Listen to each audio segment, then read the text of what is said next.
Well, good evening, ladies and gentlemen, and welcome to the Melbourne Town Hall, where for the first of the third series of debates, we've managed to have the audience spill up from the floor and start to fill the upper reaches of the hall. So it's wonderful to have you here tonight.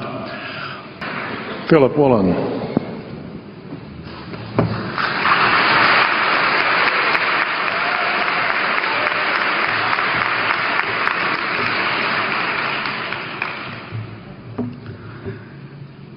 King Lear, late at night on the cliffs, asks the blind Earl of Gloucester, "How do you see the world?" And the blind man Gloucester replies, "I see it feelingly. And shouldn't we all?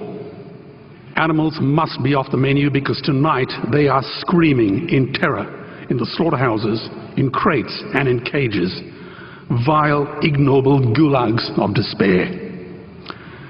You see, I heard the screams of my dying father as his body was ravaged by the cancer that killed him.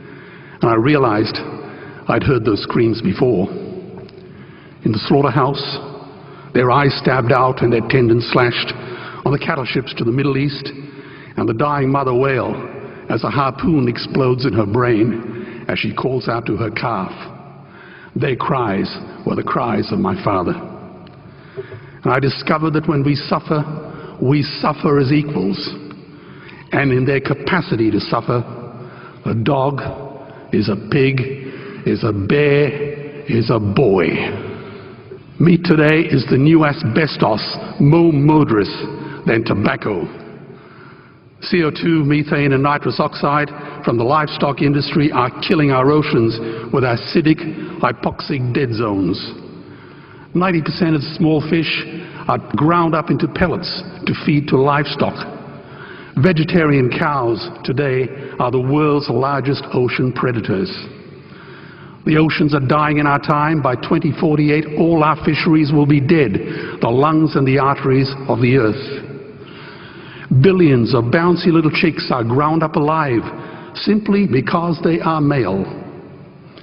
Only 100 billion people have ever lived. 7 billion people live today. And yet we torture and kill 2 billion sentient living beings every week. 10,000 entire species are wiped out every year because of the actions of one. And we're now facing the 6th mass extinction in cosmological history. If any other organism did this, a biologist would call them a virus. It is a crime against humanity of unimaginable proportions. But happily, the world is changing. 10 years ago, Twitter was a bird sound. www was a stuck keyboard. Cloud was in the sky. 4G was a parking space. Google was a baby's burp. Skype was a typo. And Al-Qaeda was my plumber. Victor Hugo said, "There is nothing more powerful than an idea whose time has come." Well, animal rights today is now the greatest social justice issue since the abolition of slavery. Do you know there are over 600 million vegetarians in this world? And that is bigger than the United States, England, France, Germany, Spain, Italy, Canada, Australia, New Zealand, all put together. If we were one nation, we would be bigger than the 27 nations of the European Union. Can you believe that? And despite this massive demographic footprint, we are still drowned out by the raucous hunt and shoot and killing cartels who believe that violence is the answer when it should not even be a question. Meat kills animals, kills us, and is killing our economies. Medicare has already bankrupted the United States. They will need $8 trillion invested in treasury bills just to pay the interest, and they have precisely zero.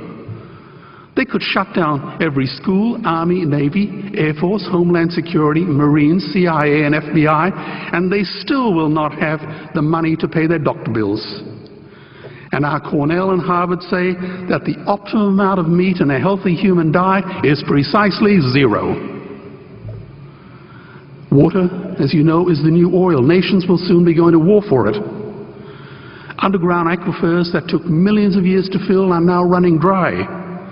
It takes 50,000 liters of precious drinking water to make 1 kilo of beef.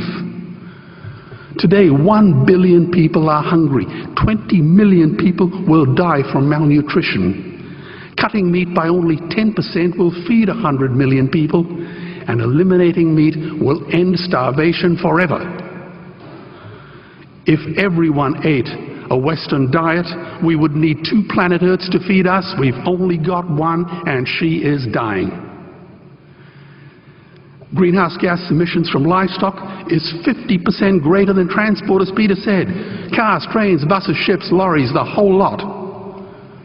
And as I travel around the world, I see poor countries who sell their grain to the West while their own children starve in their arms. And the West feeds it to livestock so we can eat a steak?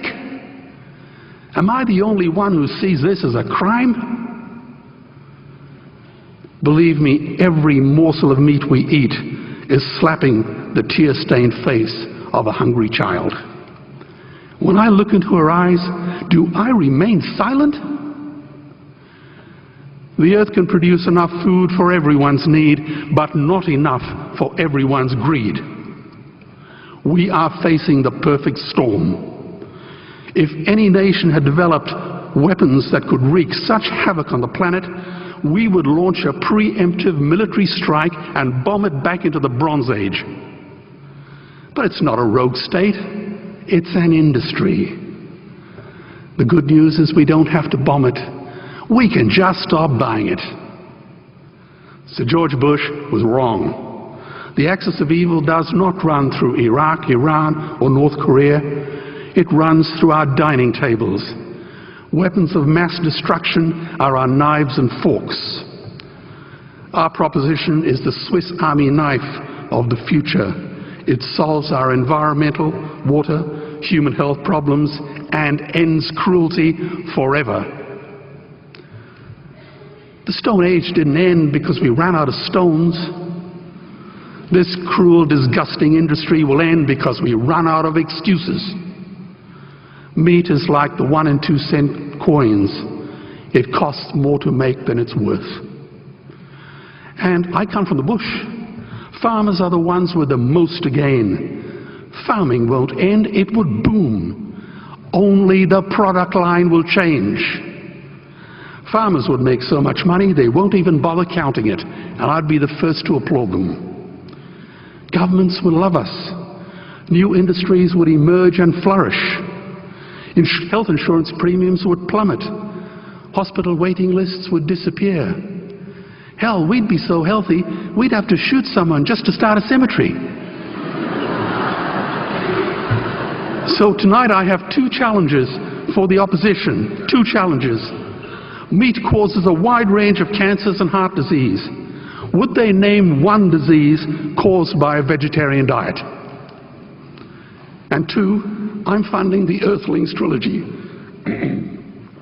If the opposition is so sure of their ground, I challenge them to send a copy of the Earthlings DVD to all their colleagues and all their customers.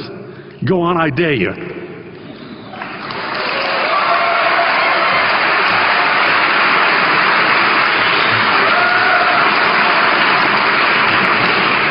Animals are not just other species, they are other nations, and we murder them at our peril. The peace map is drawn on a menu. Peace is not just the absence of war, it is the presence of justice. Justice must be blind to race, color, religion, or species. If she's not blind, she will be a weapon of terror. And tonight, there is unimaginable terror in those ghastly Guantanamos we call factory farms or slaughterhouses.